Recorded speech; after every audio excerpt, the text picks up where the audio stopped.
Fans of the Horus Heresy, the Mechanicum, and getting your troops into the right place in one piece. Thank you very much for joining me for an out of the pack review. And today's review may elicit a sensation of deja vu from long-time subscribers to my channel. And that's because we've looked at this kit before several years ago. And it's, well, this guy here. The Mechanicum Triaros Armoured Conveyor.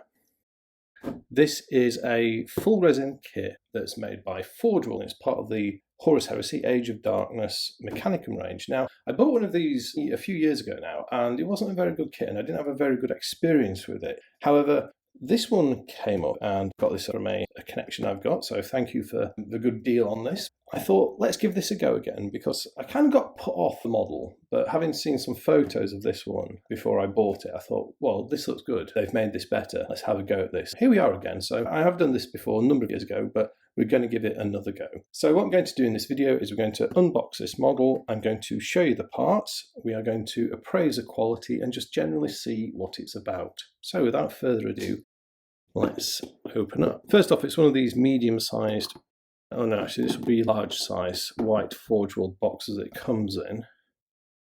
And it's quite a weighty kit. So the box is full, there's not a lot of space left in here.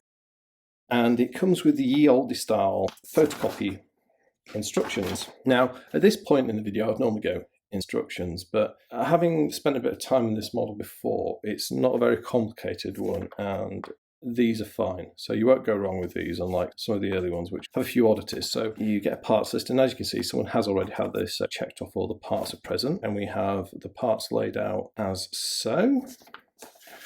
And then we have a series of steps showing how to construct the vehicle. And it's very simple. Essentially, it's sides, hull, hull upper, and rear. And it's pretty much done then. You're just adding on a few details. Yeah, it's a great looking model though. For the students of classical Greece, you will no doubt pick up on the design cues here. And the sculptor of this, which I believe, if I remember rightly, was Stuart Williamson, has based it around a Greek trireme, or a general trireme of the ancient naval period. And he sort of spliced it together with a tank and like a steam engine. So yeah, it's a truly bizarre yet fascinating collection of vehicle design influences. Right, so we have some bubble wrap. There are some parts. Now, these are the detail parts. They don't normally come in this poly bag. The previous owner put them in there. We will come to those last, because those I think are the detail parts. We then get a bag of medium-sized bits. I'll just move that out of the way. A bag of, and then a bag of huge components there. And we also get a checking sheet, or a check sheet. So this is like the packing slip. And this was packed on the 16th of February 2018. So this is a few years old, this kit. It's over 2 years old. Right, well there you go, there's all the bits. So we will make ourselves a little bit of space. Let's start off with the big bag.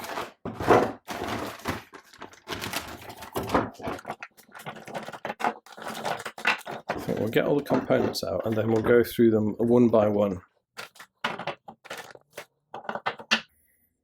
Okay, and here we go. Put those there, we'll work across. All right, well, let's start with this, and as we've come to it. So this is the upper hull, and this is quite a long, thin piece, as you can see.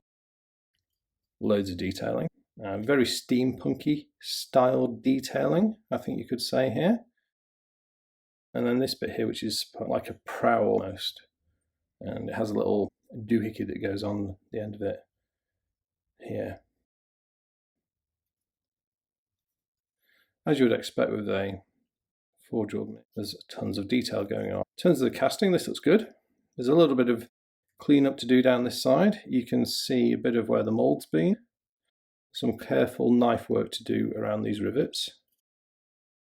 And I guess a similar thing down the other side, but overall that looks really nice. Really, really nice actually. Super. So, lovely. I do like that. It's such a nice chunky bit as well. Where'd that go? We'll put that there. And then maybe we can sort of like lay it out in a sort of plan form. Right, sticking central, we'll do the main hull. Seeing this bit here, we have this very intricately designed and detailed element of the vehicle. Yeah.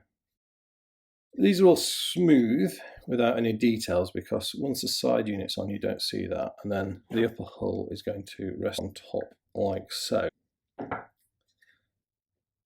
So, casting quality. Well, there is a mold slip here and displacement, and same there, but those are not of consequence because the side pieces are going to go onto that and they won't be seen. This model doesn't particularly have any underside detail. Some Forge World models do, or most actually do. Most Forge World models are detailed on the underside. This one isn't. I don't know if it matters to you, but I'm just pointing it out. So we've got the upper and the lower hull. Let's see. Oops, I'm going to knock everything around. No, it won't quite fit. So I'll put them side by side. Right, let's do those inner track units. Onto the side of this, you then put these inner track units. These are rather cool because what happens is the outer track units, which are these, are going to sit over it. And these shims here are going to cut out. And we will then see the internal gubbins, and that is a technical term, of the vehicle. Its propulsion systems. These really neat little details. There's a little nick there. Don't know if that's supposed to be there. I think that is actually supposed to be there, and there's a teensy-weensy air bubble there, which will fill. I suspect that nick is might supposed to be there for a pillar, but we'll see. If not, I'll just have to rebuild that.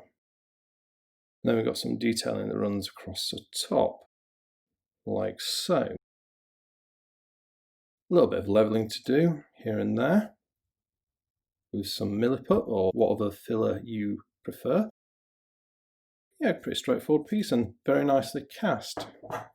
So looking very good on the casting front as we proceed through here. The second inner hull piece, and this is kind of like a mirror image of the other side. A similar thing again, got a little bit more cleanup here and here than on the previous one. But otherwise, yeah, again, that's a bit of cleanup there.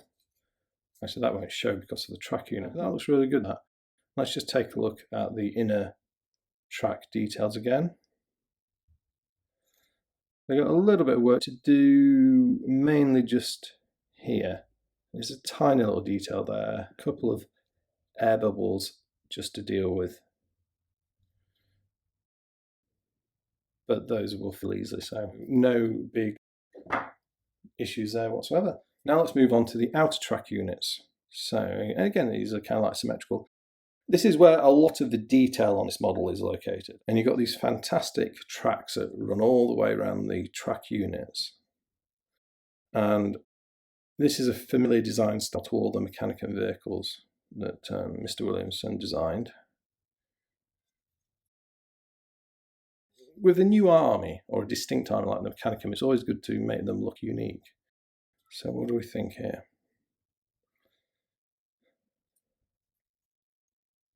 Well, casting-wise, that looks all very good. This is a bit of an older Forge World kit, and so we've got the casting key directly onto the track detail. So quite a bit more work here to do with more modern ones, which uses a single contact point of some sort with a stick-on track piece. But on this one, it looks all right. Yeah, that looks fine. A little bit of damage there. Don't even know if that'll be visible once it's put together.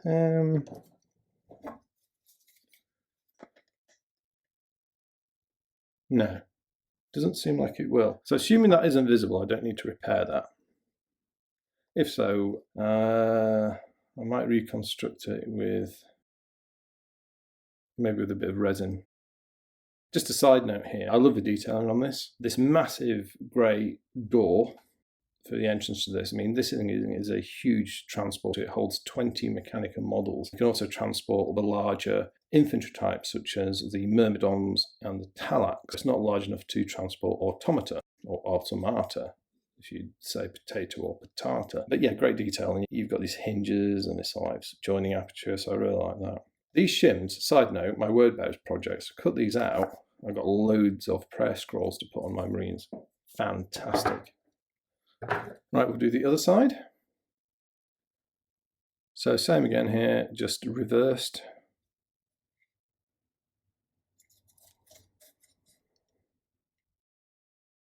Got a little bit of a seam to clean up along there. And some flash down there. I don't care about flash. It's easy to deal with. It's slips that I'm not a fan of. But that's really nicely done. Again, that's all perfectly lined up. And there's relatively little cleanup work to do to get that to what I'll consider a perfect standard. Yeah, really good. Do like the design. And as you can see, this is a relatively simple kit. As I said, there's not a lot to it in terms of components, although once built it is a large and impressive vehicle. Right, we shall move on to the larger remaining kind of like structural components. We have this, which is the rear hull, and that is going to kind of go here. So let's have a quick look around this. A little bit of cleanup on the sides. I'm not sure if those are visible or not.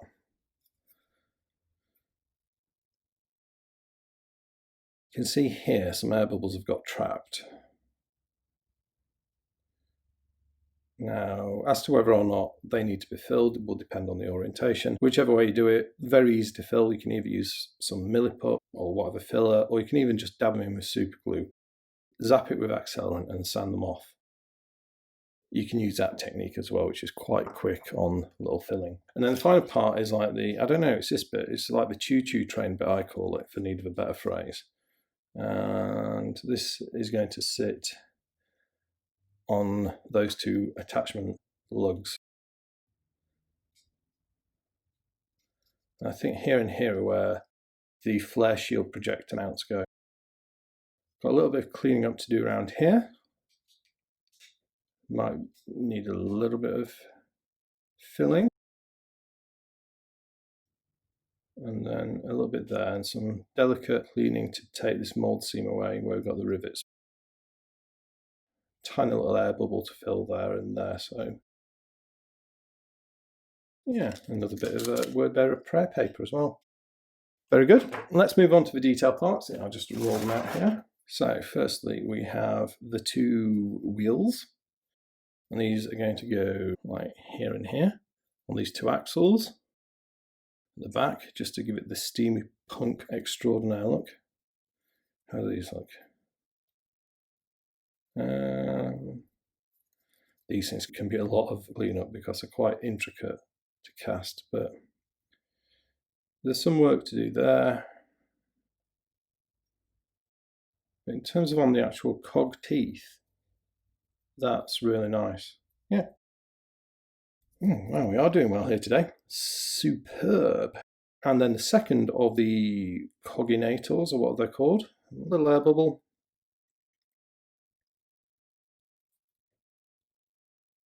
And a bit more of a seamy, slippy thing to clean up there. I might fill or I might take that away with a knife, depends which works best. And then the cog teeth look good, so yeah, again, nice and decent. So that just leaves us with the weapons and accessories. So let's do the accessories and we'll finish on the bang bangs. So the accessories are two flare shield projectors, which are going to mount here and here on that upper armature, or whatever it's called. This doodah, you've got all the good phrases, doodahs, doohickeys, what's it? That is going to go on the front of the prow. And then this thing, I guess, is probably a searchlight that will go somewhere, which I honestly do not know where. I'd have to look back at the instructions. But yeah, so there's a searchlight as well. So yeah, just a few details. And then in terms of weapons, we have two secondary weapons, which are called Volkite Sentinels. And that's these things. Now, Volkite Sentinels are, in effect, a Volkite charger with an independent machine spirit, so they can shoot at anything independent of the main tank. It means that you can always fire most of your firepower with this thing at full ballistic skill, and at more than one target as well. It's quite handy. Got a bit of a slippy, well, semi-slip to clean up there, some flash. Nice details with the skull cogitator targeting thingy. And these mount on the front here and here. And then the second one, same again, just reversed. Lovely. Do like volkites that go tune. And then the final component is this piece here. And this is a twin-linked Mauler bolt cannon, which is going to mount here. I suppose you'd say it's his main weapon system. Mauler bolt cannons are a signature Mechanicum gun, very handy. Right, what's this like casting-wise? Now, that funny bit there is supposed to be like that, because that allows it to turn and not get caught on the spine. I know that from experience. Got a bit of an offset there. I think I'll probably go for the filling option on that, and that continues around a bit, but I might fill there rather than try to cut it away because of those rivet details. Again, we've got this sort of like skull cogitator targeter thing. Yeah, it looks really good, that. Just a bit more work to do there, but not bad at all, and a nice little thing on this. Although it does come with recessed barrels, I always get a drill and bore them out a bit further. Just adds that little bit of extra depth to the model. I like that. There you go then, the Triaros armoured conveyor for the Mechanicum, a complete resin kit by Forge World. So what do I think? Yeah, this looks really good. There's no significant flaws, everything looks well cast, and aside from that, it's an absolutely great looking model. And if you like that weird techno, steam, angry tractor Mechanicum feel, you know, this is a great thing to add to your force. As always, I'd like to hear what you think about this model in the comment section, so please do share your thoughts there. But other than that, I'd just like to say thank you very much for watching. I'll speak to you next time, and goodbye.